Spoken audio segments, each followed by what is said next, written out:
Welcome to short hand विद्यालय। दोस्तों, ये हिंदी डिक्टेशन है जिसकी स्पीड रहेगी 140 शब्द प्रति मिनट की और इसमें 1600 शब्द हैं। चलिए स्टार्ट करते हैं। दोस्तों, हम आपको बता दें कि हमने एक अलग चैनल ओपन किया है जिसमें मैं आपको इंग्लिश की प्रैक्टिस कराता हूँ।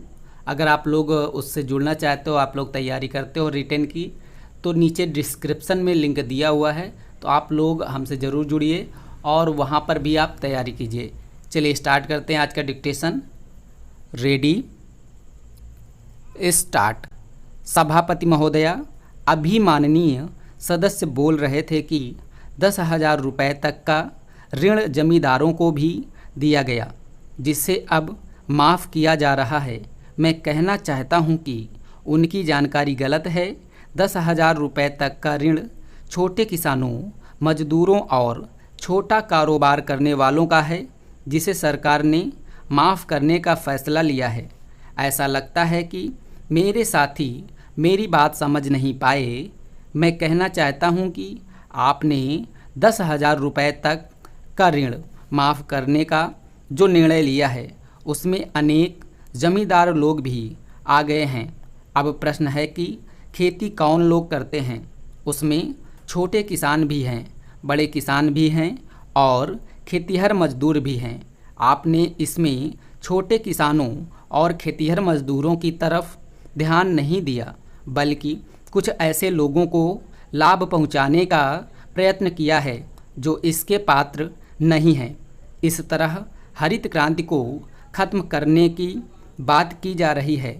अच्छा यह होता कि सरकार स्पष्ट तौर से कहती कि 10,000 रुपये तक ऋण उन लोगों के लिए ही माफ़ होंगे जो छोटे किसान हैं और खेतिहर मजदूर हैं, हरिजन, आदिवासी हैं। उनके लिए ही प्रावधान किया जाता। जो दबे हुए कुचले लोग हैं तो बात समझ में आती। उनके लिए प्रावधान किया जाता जो गांव में आपके ज़मींदारों की बेगार करते हैं। उनके लिए आपने कुछ नहीं किया।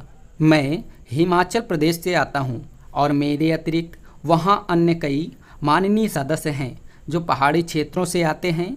हमारे यहाँ पहाड़ों पर सबसे बड़ी समस्या यह आ रही है कि खेती के लिए पानी की व्यवस्था सुचारू रूप से नहीं हो पाती। पहाड़ों पर खेती उस वक्त तक अच्छी नहीं होगी जब तक हम सिंचाई का इंतज़ाम न करें। इसलिए मैं सुझाव दूंगा कि वहाँ पर सिंचाई का इंतज़ाम किया जाए। सभापति महोदया, यूँ तो हमारे वैज्ञानिक अच्छा काम कर रहे हैं। उन्होंने खोज करके देश में उत्पादन बढ़ाया है। उनके कारण देश में हरित क्रांति आई है। बड़े बड़े काम हुए हैं। लेकिन जो पहाड़ी क्षेत्र हैं वहाँ पर फलदार वृक्ष लगाकर ही खेती कर सकते हैं। बहुत सी ज़मीन है जो सरकारी है और जंगलों में उजड़ी पड़ी हुई हैं और वह गांव के साथ साथ लगती हैं। सभापति महोदया, खेतीबाड़ी के लिए ट्रैक्टर के बारे में छोटे किसानों को कुछ रियायत देनी चाहिए जिससे वे लाभ उठा सकते हैं। आज ट्रैक्टर बहुत महंगे हो गए हैं। डीजल की महंगाई की वजह से आज आम किसान ट्रैक्टर नहीं खरीद पा रहे हैं। जहां तक बैंकों से ऋण लेकर खरीदने की बात है, जब से यह सरकार आई है तब से बैंक बिल्कुल ठप हो गए हैं। आप हरियाणा में चले जाएं, वहाँ काम बिल्कुल ठप है। चौधरी साहब उप प्रधानमंत्री यहाँ बैठे नहीं हैं। जिस कमेटी में वे हैं उस कमेटी का मैं भी सदस्य हूँ। मैं जानता हूँ किसानों को कोई फ़ायदा नहीं होने वाला है। जिन किसानों से वायदा किया गया है उनका कोई काम नहीं हो रहा है।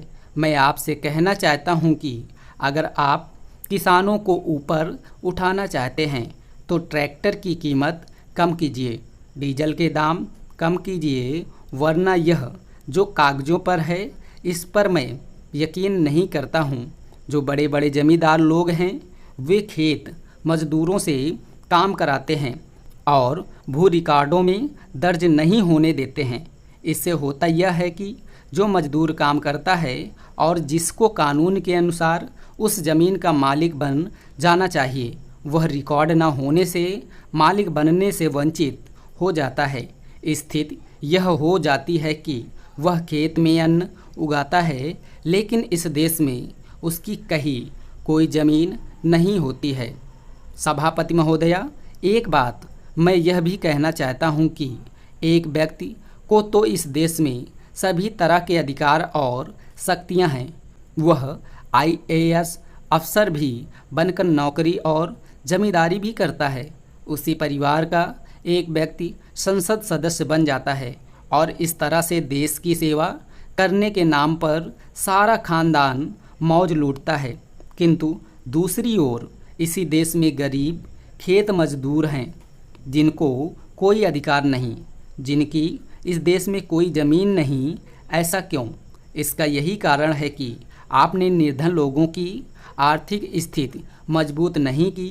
आपने उनको वोट देने का तो अधिकार दिया, लेकिन काम करने और अपनी आर्थिक स्थिति सुधारने के लिए कुछ नहीं किया।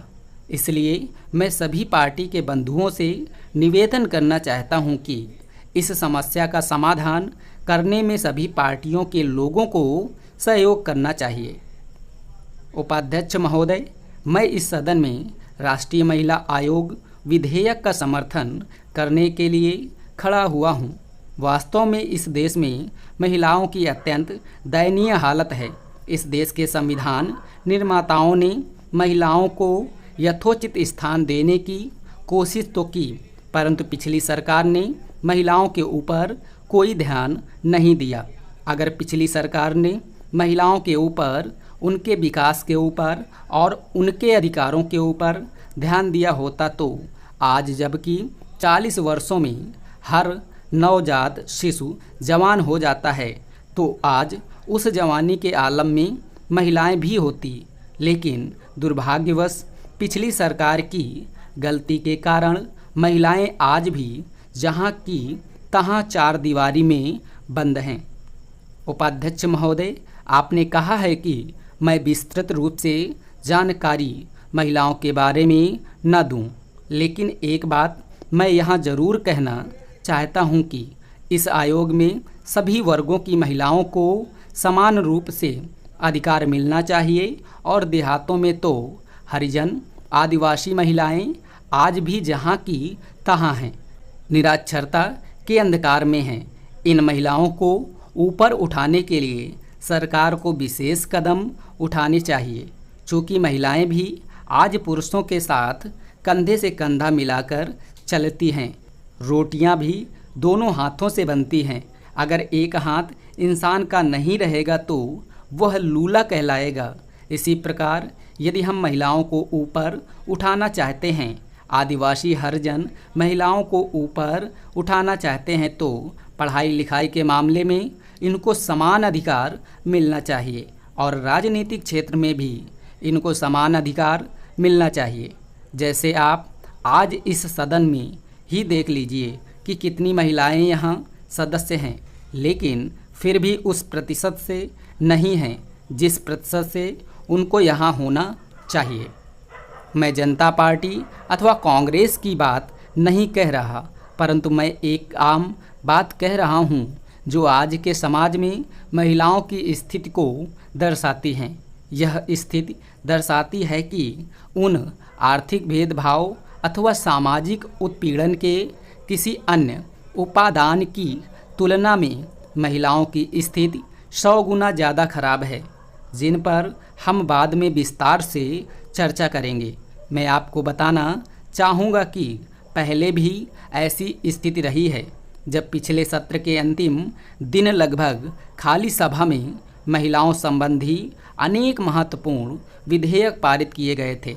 अतः मैं इस पर अपना विरोध व्यक्त करता हूँ। उपाध्यक्ष महोदय, मैं यह चाहता हूँ कि समाज और अधिक जागरूक हो तथा सभी दलों के इनके अपने प्रतिनिधि महिलाओं के प्रश्न पर अधिक ध्यान दें। ऐसा कहने के बाद अब मैं उचित चर्चा पर आऊँगा।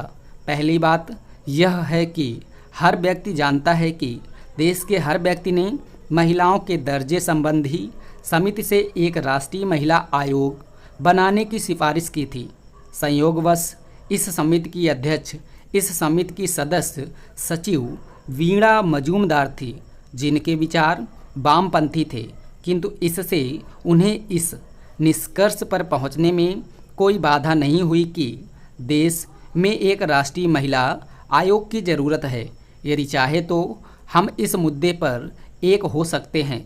कोई पूछ सकता है कि इस आयोग की क्या ज़रूरत थी। इस समिति ने ठीक ही सोचा है कि ना तो महिलाओं की समानता के प्रति संवैधानिक वचनबद्धता और ना ही कोई सर्वोत्तम कानून महिलाओं की दशा को तब तक सुधार सकते हैं जब तक उनके लिए राष्ट्रीय स्तर पर कोई एक स्थायी तंत्र न हो जो इस मामले में कार्यान्वयन की निगरानी और प्रभावशाली देखरेख कर सकता हो और जिसे समुचित अधिकार और पर्याप्त शक्तियां प्राप्त हों। इसीलिए ऐसे आयोग के गठन के लिए विशेष रूप से सिफारिश की गई थी। यह सच है कि इस विधेयक में और अधिक सुधार की गुंजाइश हो सकती है, किंतु मैं बेहिचक अपने मित्र श्री पासवान को बधाई देना चाहूँगा जो दूसरी सभा में हैं, और साथ ही प्रिय बहन उषा को भी बधाई देता हूँ जो यहाँ उपस्थित हैं। महोदय, अब आप मेरा बचाव कर रहे हैं। मैं इस विधेयक को लाने के लिए दोनों मंत्रियों को हार्दिक बधाई देता हूँ।